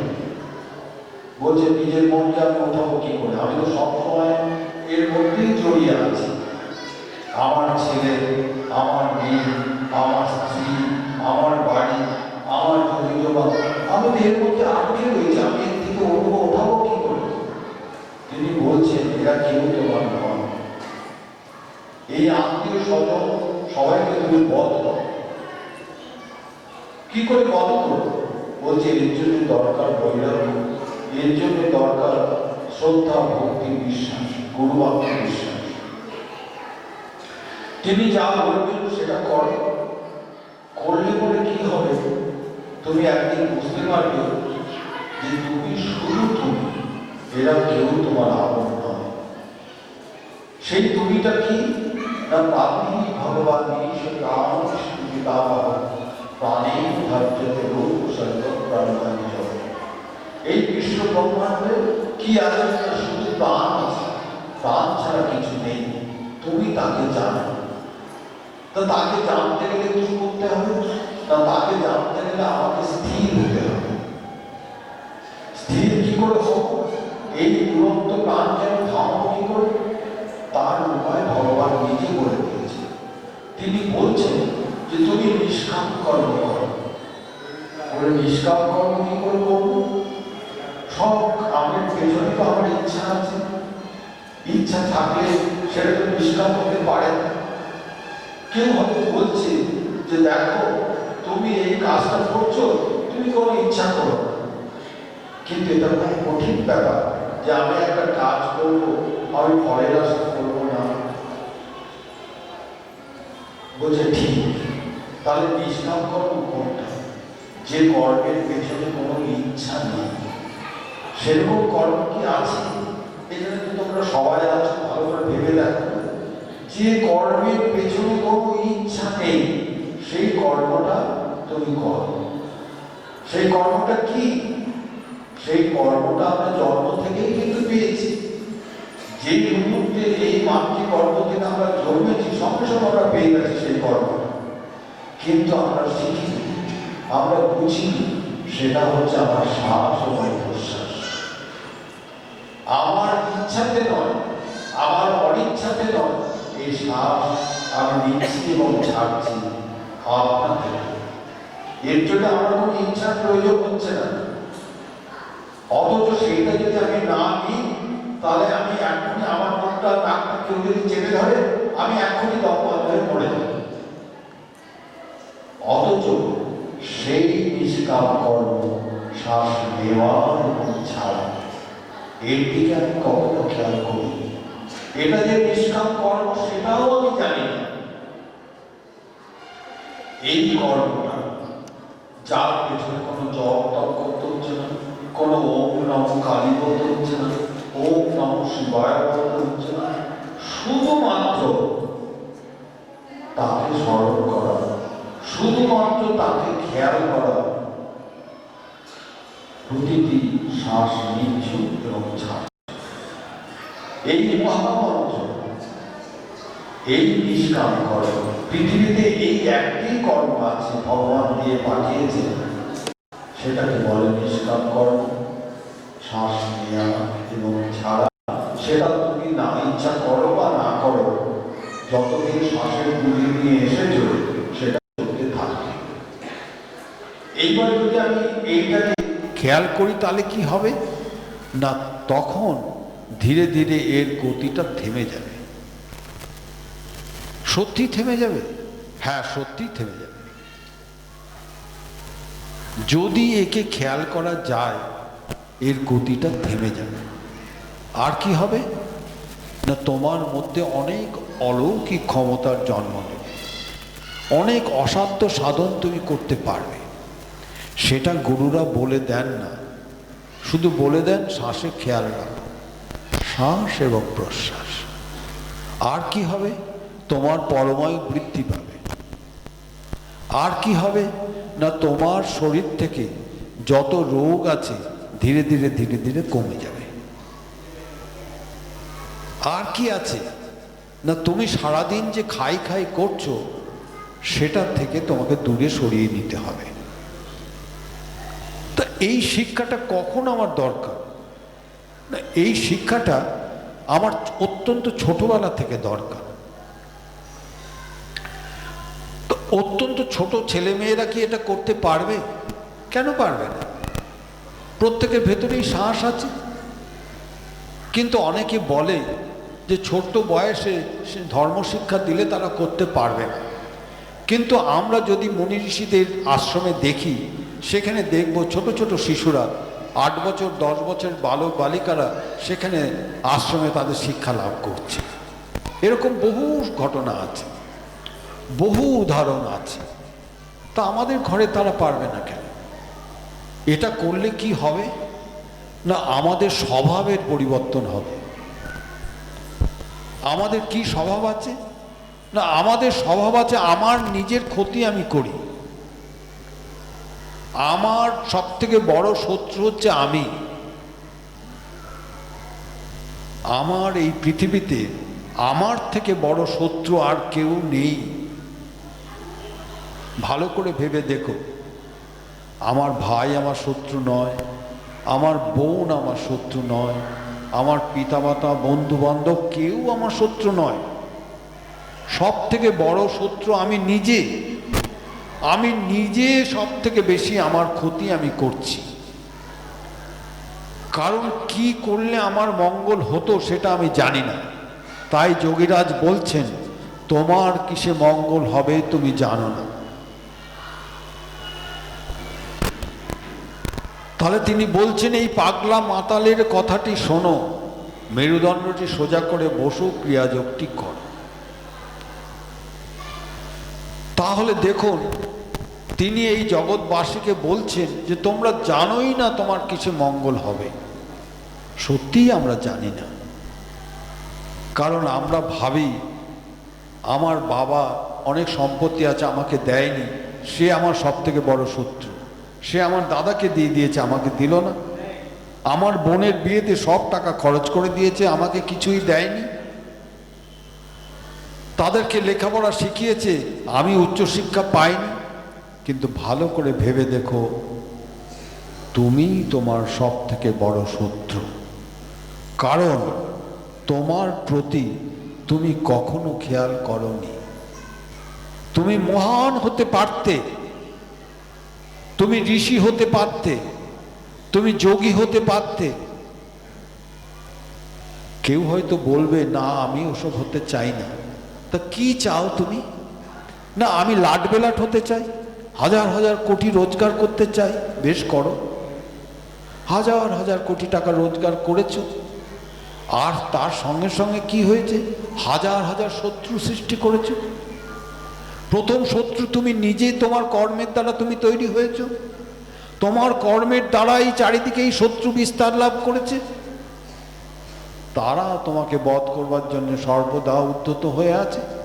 তুমি তোমার বাড়ির চারিদিকে প্রচুর নিরাপত্তা রক্ষী রেখেছো, সবসময় ভয়ে ভয়ে বাঁচো, রাতে তোমার ঘুম নেই। তোমার স্ত্রী তোমাকে সন্দেহ করে, কারণ তুমি একটা স্ত্রীতে আসক্ত নয়, তুমি বিভিন্ন মহিলায় আসক্ত। তোমার গুণের কথা সে লজ্জায় বলতে পারে না। তা অর্থ রোজগার করে এই তো তোমার হয়েছে। অর্থ রোজগার করে তোমার চরিত্রকে তুমি নষ্ট করেছো, তোমার স্বভাবকে নষ্ট করেছো। তো ধর্ম কি শিক্ষা আমাদের দেয়? ধর্ম করার দরকার কি? ধর্ম আমাদের স্বভাবের পরিবর্তন করতে শেখায়। কোন স্বভাব? না যে স্বভাবটা আমার ক্ষতি করছে সেই স্বভাবের পরিবর্তন করতে শেখায়। তাই ধর্ম শিক্ষা বিশেষ দরকার। আমাদের দেশের মুনি ঋষিরা অনেকেই লেখাপড়ায় জানে না, তারা স্কুল কলেজে পড়েননি, কিন্তু তারা যা বলে গেছেন, স্কুল কলেজের যে সমস্ত ডক্টরেট, তারা তার অর্থ বুঝতে পারে না। কারণ তাদের কথায় অর্থ বোঝবার ক্ষমতা তাদের নেই। কারণ এই বহির্মুখী শিক্ষার দ্বারা সেই অর্থকে বোঝা সম্ভব নয়। সারা পৃথিবীতে অসংখ্য বৈজ্ঞানিক আছে, অসংখ্য ডাক্তার আছে, অসংখ্য উচ্চশিক্ষিত মানুষ আছে, কিন্তু তারা আমার ভেতরের কি ঘটনা ঘটছে তারা জানে না। তারা যা কিছু রিসার্চ করছে সব বাইরের জ্ঞান দিয়ে। তা প্রকৃত জ্ঞান কোথায়? প্রকৃত জ্ঞান হচ্ছে আমার ভেতরে, যে আমার শত্রুকে বিনাশ করবে। আমার শত্রুকে তরোয়াল দিয়ে কেটে শেষ করতে পারা যাবে না, কোনো গোলাগুলি দিয়ে শেষ করতে পারা যাবে না। আমার শত্রুকে গলা টিপে মেরে ফেলতে পারা যাবে না, কারণ আমি নিজে প্রতি মুহূর্তে আমার শত্রু সৃষ্টি করছি। কিভাবে? না আমার ভুল কর্মের দ্বারা, আমার ভুল চিন্তার দ্বারা, কারণ আমি আত্মমুখী হচ্ছি না। যে আত্মমুখী হলে আমার জ্ঞানের বিকাশ হতো, যে আত্মমুখী হলে আমার ভেতরে নিষ্কাম অবস্থা আসতো, যে আত্মমুখী হলে আমার সমস্ত শত্রুর বিনাশ হতো, আমি সেই আত্মমুখী হইনি। আমরা গুরুর কাছে কেন যাই না? তাকে দেখে ভালো লাগে, তার জ্ঞান দেখে আমরা অবাক হয়ে যাই। তিনি সব শাস্ত্রগ্রন্থের অর্থ ব্যাখ্যা বলে দিতে পারেন, যা আমরা লেখাপড়া শিখে ব্যাখ্যা করতে পারি না, বুঝতে পারি না। তেমনই একজন মহান শিক্ষক ছিলেন যোগাচার্য বাচস্পতি শ্রী অশোক কুমার চট্টোপাধ্যায় মহাশয়। তিনি আমাদেরই মতো মানুষ ছিলেন, আমাদেরই মতো একটা অখ্যাত নদিয়া জেলার বিল্ল গ্রামে জন্মগ্রহণ করেছিলেন। তিনিও খুব একটা উচ্চশিক্ষিত হতে পারেননি অর্থের কারণে, কিন্তু তিনি যে শিক্ষায় শিক্ষা লাভ করেছিলেন, সেই শিক্ষায় তাকে মহান করেছেন, মহামানব করেছেন, মহাপুরুষ করেছেন। আমরা সকলে তাঁর চরণে অর্ঘ্য দিতে বাধ্য হয়েছি। কিসের জন্যে? না তিনি আমাদেরকে পথ দেখিয়েছেন, তিনি আমাদেরকে মহান হবার উপায়টা বলে দিয়ে গেছেন, হাতে কলমে শিক্ষা দিয়েছেন, তিনি আমাদেরকে শত্রু বিনাশ করতে শিখিয়েছেন। তাই তিনি আমাদের কাছে একান্ত পূজনীয়। তিনি আমাদের কাছে মহাত্মা, তিনি আমাদের কাছে পরমাত্মা, তিনি আমাদের কাছে মহাযোগী। তার কখনো বিনাশ হতে পারে না। তিনি তার মায়ের কোলকে, পিতামাতার কোলকে ধন্য করেছেন। তার নামের দ্বারা তার পিতামাতা বেঁচে আছে, আমাদের মধ্যে দিয়ে তিনি বেঁচে আছেন। আমরা বলি আমরা তার শিষ্য। গুরু শিষ্যের এক মহান অন্তরঙ্গ শিষ্য সম্পর্ক আছে, মধুর সম্পর্ক।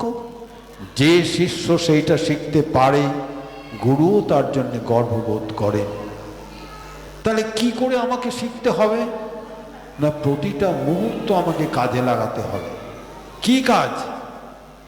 তিনি তো কাজ দিয়েই দিয়েছেন। যোগীরাজ বলছেন এই ক্রিয়াটি করো, আর যখন তোমার এই ক্রিয়া দুবেলা করার পরে কি করবে? না প্রতি শ্বাসে মন রাখো, কুটস্থে মন রাখো। আর কি করবে? আর তোমার পেছনে যে ষটচক্র আছে তাতে খেয়াল করো, যেটা তোমার সুবিধা। অর্থাৎ কিনা তুমি তোমারই মধ্যে ঢুকে থাকো। তিনি দেহের বাইরে নিয়ে যাচ্ছেন না, তিনি বলছেন তোমার ভেতরে তুমি ঢুকবার চেষ্টা করো। কি করে ঢুকবো? তাই মহাত্মারা বলেন যে ভগবানের দেওয়া দড়ি সেটা তুমি ধরে থাকো। তাই জগন্নাথের যে রথযাত্রা হয়, সেখানে দড়ি ধরে সবাই আমরা টানি। আমরা বলি রথের দড়ি টানলে আমাদের নাকি সব পাপ কেটে যাবে, আমাদের মহাপুণ্য হবে।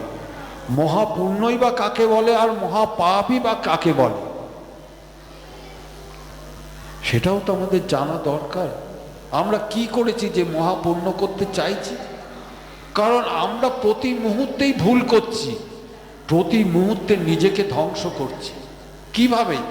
না আমার শ্বাসের প্রতি খেয়াল না রেখে, প্রতি মুহূর্তে আমার যিনি ভগবান প্রাণ, তার প্রতি খেয়াল না করে আমি প্রতি মুহূর্তেই পাপ করছি। আর সেই দড়িটা ধরে থাকা মানে ভগবান এই দড়িটা দিয়েই তো আমাকে পাঠিয়েছে, আর সেইটা ধরলে আমার পূর্ণ হবে। কি বোঝা গেল জিনিসটা? আমরা ভাবি ওই দড়ি, মোটা মোটা দড়ি দিয়ে রথকে টানছে, সেটা টানলে সব হবে না। প্রতি মুহূর্তে দেখুন শ্বাস টানছি আর ছাড়ছি, শ্বাস টানছি আর ছাড়ছি। ধরো একে। আমরা ধরতে চাই না। আমরা কথা বলতে ভালোবাসি, আমরা টিভি দেখতে ভালোবাসি, আমরা ঝগড়া করতে ভালোবাসি, কেউ কিছু বললে আমরা ফস করে রেগে গিয়ে তার উত্তর দিতে ভালোবাসি। আমি ভাবি না একটুও যে আমি নিজেকে এসব কাজের দ্বারা ধ্বংস করছি। সরে এসো, সরে এসো।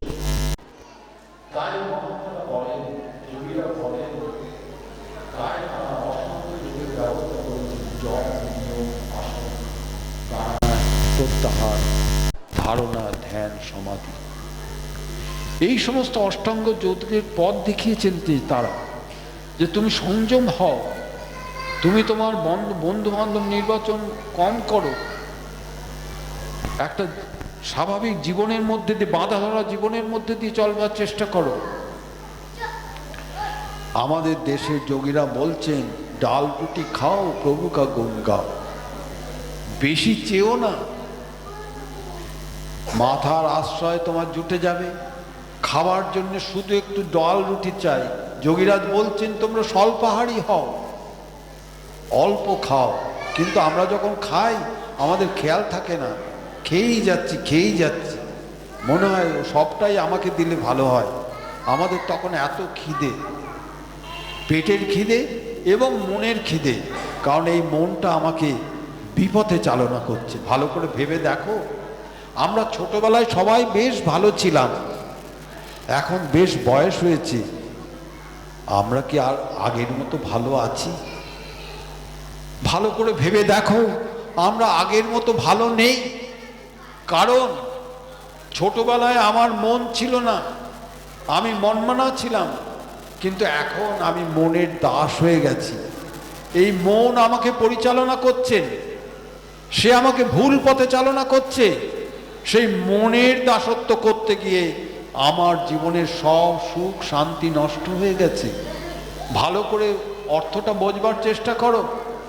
এই মনের অধীনে থেকে থেকে আমি একটা ম্লেচ্ছ মন হয়ে গেছি, আমি অশান্তির মানুষ হয়ে গেছি, আমার জীবনটা অশান্তিতে ভর্তি।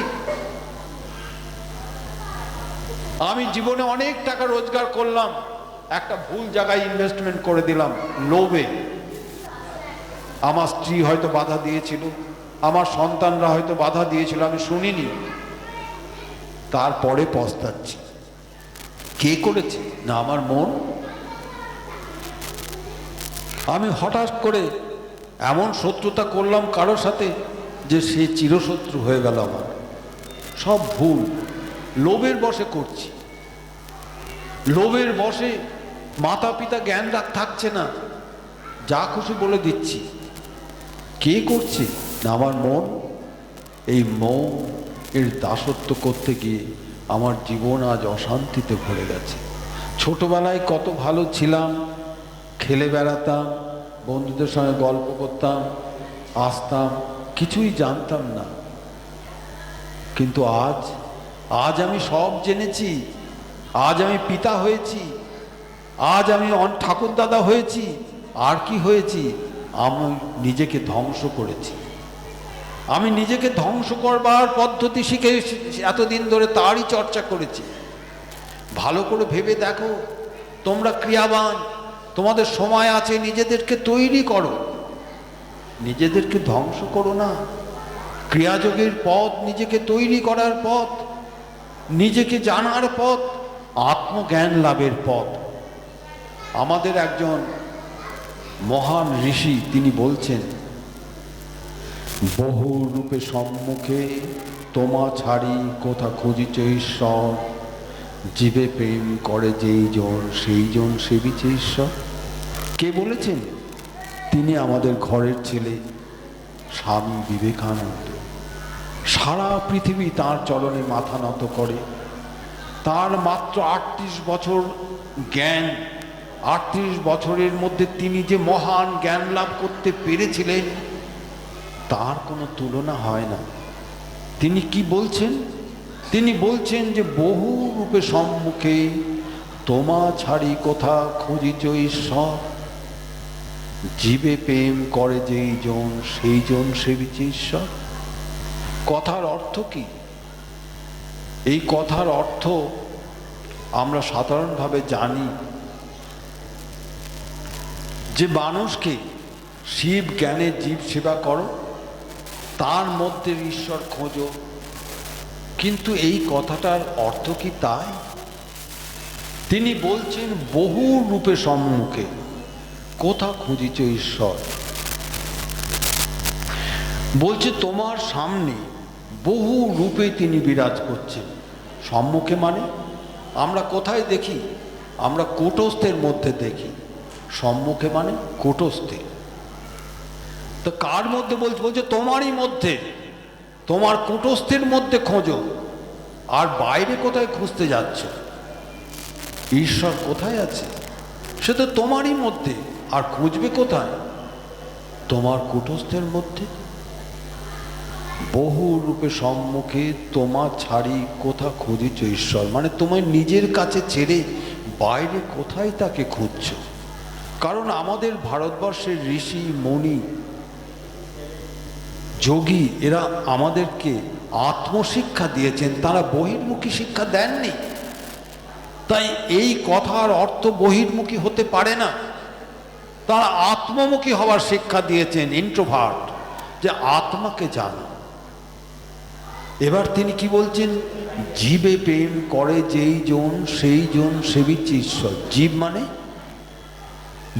জীবাত্মা। জীব মানে ওই কুকুর বিড়াল ছাগল নয়। জীব মানে তো জীবাত্মা। এই আত্মা যদি না থাকে এটা কি আর জীব থাকবে? এই শরীরটার মধ্যে যতক্ষণ জীব আত্মা আছে ততক্ষণই এটা জীব। তাই এটা হচ্ছে জীবাত্মা। তো এই জীবাত্মাকে যদি তুমি সেবা করো তাহলে কার সেবা করা হবে? না, তাহলেই প্রকৃত অর্থে ঈশ্বরের সেবা করা হবে। তাহলে এই কথার অর্থ কোথায় চলে গেল? আর আমি যদি বাইরে একজন মানুষকে সেবা করতাম, সেটা আমার সামাজিক দায়িত্ব, কর্তব্য। একটা মানুষ অসুস্থ হয়ে গেছে, তাকে দেখভাল করতে হবে, এটা তো আমার একটা কর্তব্য, এটা আমার দায়িত্ব। কিন্তু তার মানে এই নয় যে সেটা করে আমি আত্মজ্ঞান লাভ হবে। তাহলে নিজের মধ্যেই নিজেকে খুঁজতে বলছেন। তাহলে কি হবে? না, তোমার সমস্ত শত্রু বিনাশ হবে। এইবার যদি তুমি এই কাজটা করতে যাও তাহলে তুমি কি হবে? না, তুমি মৌন হয়ে যাবে, তুমি বেশি কথা বলতে পারবে না। তোমার প্রতিটি মুহূর্তের মূল্য তুমি বুঝতে পারবে যে এই অমূল্য জীবন আমি প্রতিদিন শেষ করে ফেলছি। আমার তো একটা থলি ভর্তি পরমায়ু নিয়ে এসছি, যে 10,000 কোটি হচ্ছে আমার পরমায়ু, শ্বাস প্রশ্বাস। তা প্রতিদিন 21,600 বার করে এর থেকে বার করে দিচ্ছি। প্রতিদিন 21,600 বার করে তো আমি ভরতে পারছি না, তাতে ইনকাম হচ্ছে না, শুধু এক্সপেন্ডিচার হচ্ছে। এই প্রতি শ্বাস বেরিয়ে যাচ্ছে, এক্সপেন্ডিচার হয়ে গেল, শ্বাস বেরিয়ে যাচ্ছে, এক্সপেন্ডিচার হয়ে গেল।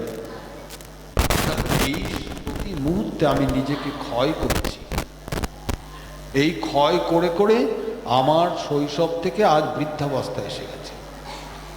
আমি বুঝতে পারিনি আমি কিভাবে সব খরচ করে ফেলেছি। আমি ভাবছি এত বড় একটা বাড়ি করেছি, এই দেখো আমার 10টা গাড়ি করেছি, কিছুই নয়। এরা তো কেউ তোমার সাথে যাবে না, এগুলো এখানেই থাকবে, কারণ এগুলো নিয়ে তুমি তো আসনি, আর এগুলো নিয়ে তুমি যেতেও পারবেন না।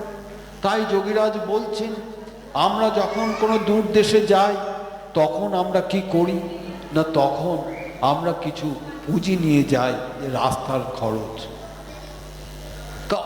কিন্তু এখন আমরা যখন অজানা অচেনা পথে চলে যাব, তখন আমরা কি নিয়ে যাব, কি পুঁজি নিয়ে যাব? গহন অরণ্যের মতো আমার জীবন। সেই অন্ধকার পথে যখন আমি বিলীন হয়ে যাব, আমি কি নিয়ে যাব? তাই যোগীরাজ বলছেন, তার জন্য তুমি সঞ্চয় করো। এইবার যদি আমি সঞ্চয় করি তাহলে কি হবে না, তাহলে বলছেন যে তোমার কোণে তুমি তাহলে পরবর্তীকালে যখন আসবে, কোনো ধীমান পিতামাতার কোলে তোমার জন্ম হবে। আর এই যে চেতনা নিয়ে তুমি শেষ হলে, তোমার পরমায়ু শেষ হলো, সেখান থেকে তোমার আবার নতুন জ্ঞানের সঞ্চার হবে। খুব অল্প বয়সেই তুমি আবার এই ক্রিয়াযোগ পাবে। খুব অল্প বয়স থেকেই শিখে যাবে যে কি করে নিজেকে বাঁচাতে হয়। সেই বাঁচানোর উপায় ক্রিয়াযোগের মধ্যে আছে। সেই বাঁচানোর উপায় গুরুদেব আমাদেরকে শিখিয়ে দিয়ে গেছেন। তাই তোমরা এখানে প্রত্যেকে ক্রিয়াবান, বা যদি কোনো অক্রিয়াবান থাকো, জেনে রাখো বাঁচবার উপায় হলো নিজের প্রতি লক্ষ্য রাখা, নিজের অন্তর্মুখী হওয়া, আর প্রতি শ্বাসে খেয়াল রাখা। তো ক্রিয়াযোগ কি করবে না, ক্রিয়াযোগের মধ্যে যে প্রাণায়াম আছে সেটা করলে সেই কাজটা তোমার সহজ হয়ে যাবে, অনেক সহজ হয়ে যাবে। তাই মন দিয়ে সেই কাজটা করতে হবে। আর তার সাথে সাথে তার সঙ্গে যে কাজ আছে সেগুলো করলে তুমি তোমার শত্রু বিনাশ করতে পারবে। আর যদি তুমি তা না করো, তোমার শত্রু এই জীবনে কোনোদিন বিনাশ হবে না, ক্রমশ শত্রু তোমার বাড়তে থাকবে। তুমি চোখে দেখতে পাচ্ছ না, কিন্তু প্রতি মুহূর্তে তুমি নিজেই তোমার নিজের শত্রু তৈরি করছো তোমার কর্মের দ্বারা। তাই গীতায় বলছে যে গহনা কর্মণো গতি, কর্মের ফল হচ্ছে গহন অরণ্যের মতো। সে অন্ধকারে তুমি তাকে দেখতে বুঝতে পারবে না। তোমার একটা কথা বলে দিলে সেই কথাটা কত দূরে চলে গেল, গহন অরণ্যে তলিয়ে যাবে, তুমি পথ খুঁজে পাবে না। যখন তোমার ক্ষতি হবে তখন ভাববে যে আমার কি হলো, কেন হলো, কিন্তু তুমি জানো না তোমার নিজের ধ্বংস তুমি নিজে প্রতি মুহূর্তে করে যাচ্ছ। তাই আজকের এই শুভ দিনে এই কথাটাই বলবো, নিজের ক্ষয় তোমরা করো না, নিজের ধ্বংস তোমরা করো না, নিজের শত্রুকে তোমরা বিনাশ করবার চেষ্টা করো। সেই পদ্ধতি গুরুদেব আমাদের দেখিয়ে দিয়ে গেছেন, সেই পদ্ধতি যোগীরাজ আমাদের শিখিয়ে দিয়ে গেছেন। তাই তিনি বলছেন মানুষ যখন শিক্ষায় শিক্ষিত হবে তখন এই ক্রিয়াযোগ আপনা থেকে তারা গ্রহণ করবে।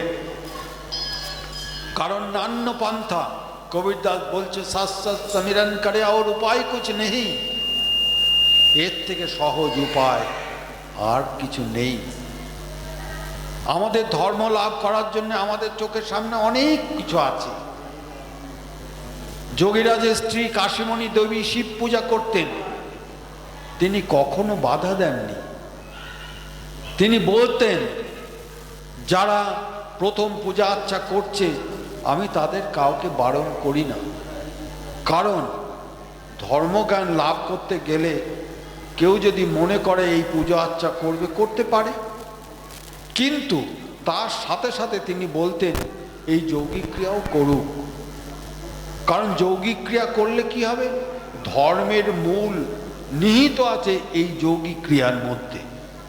বাহ্যিক পূজার আচার আচরণ, মোছা মুছি, ধোয়া ধুই, ছোঁয়াছুঁই, এসবের মধ্যে ধর্ম নেই। ধর্ম আছে তোমারই মধ্যে, তোমার এই শ্বাস প্রশ্বাসের মধ্যে, সেটা শেখো। অল্প খাও, তিনি বলছেন স্বল্পাহারী হও, পেটটাকে খালি রাখো, বায়ু চলাচলের প্রক্রিয়াটাকে ঠিক রাখো, ভরপেট খেয়ে নিও না।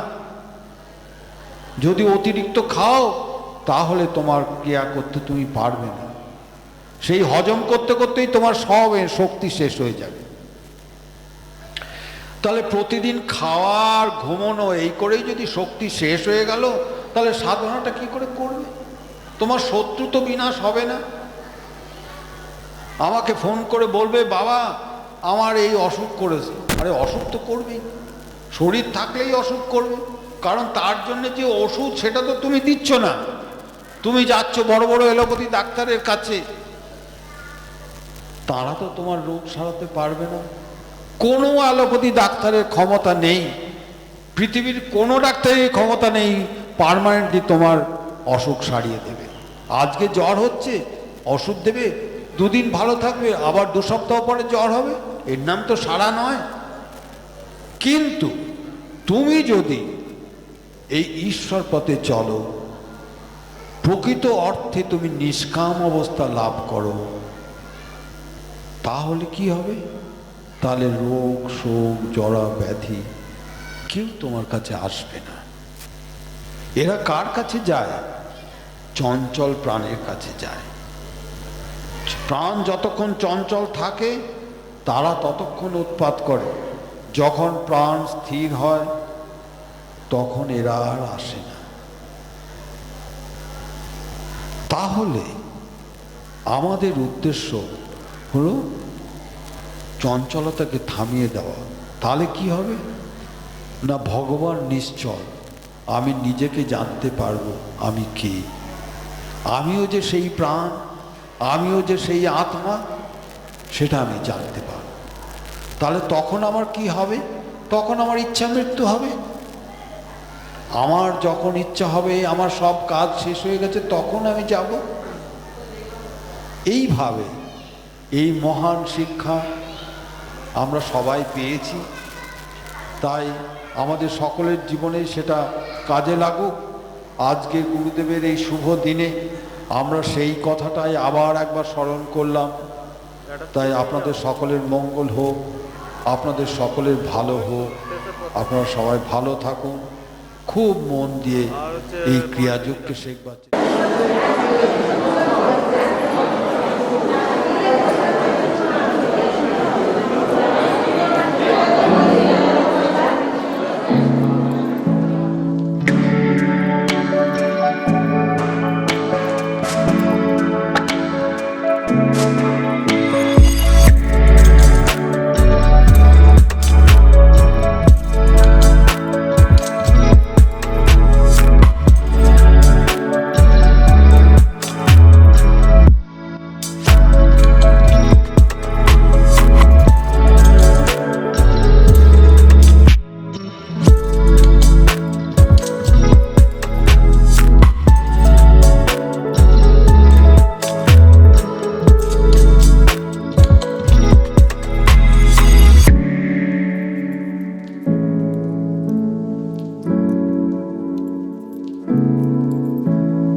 কথা দিয়েছিলে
কোথাতে দাপরেতে কৃষ্ণ রূপে এলে তুমি মথুরাতে দাপরেতে কৃষ্ণ রূপে এলে তুমি মথুরাতে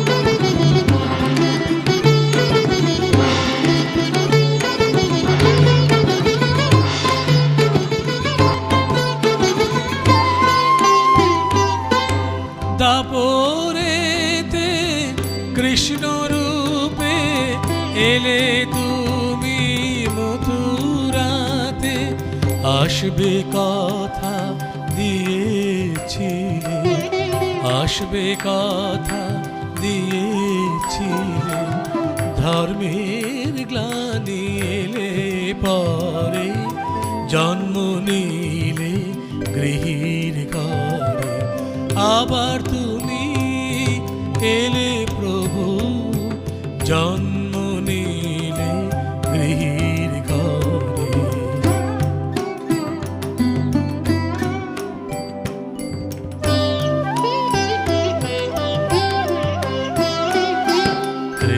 কৃষ্ণনগরের ঘূর্ণি গ্রামে এলে যুগ সন্ধিক্ষণে কৃষ্ণনগরের ঘূর্ণি গ্রামে এলে যুগ সন্ধিক্ষণে ভুবন ভোলা রূপে তোমার ভুবন ভোলা রূপে তোমার মোহিত হলো বিশ্বজনে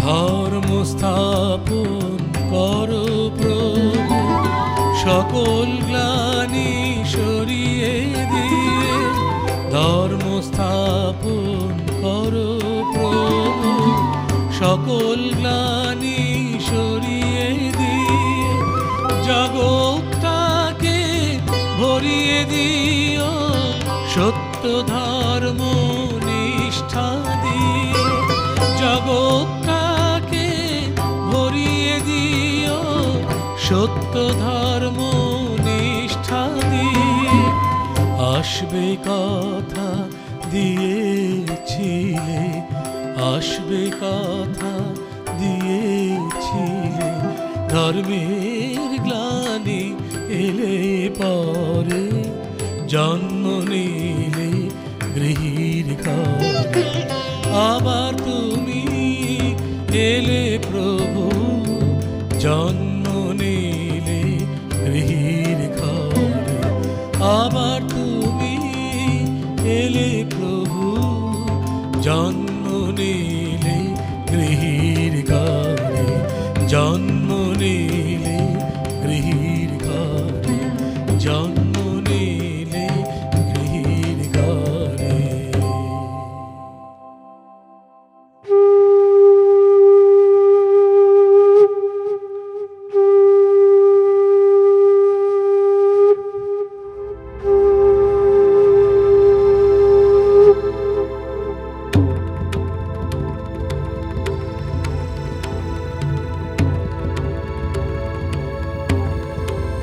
यदा यदा हि धर्मस्य ग्लानिर्भवति भारत अभ्युत्थनम् अधर्मस्य तदात्मानं सृजाम्यहम्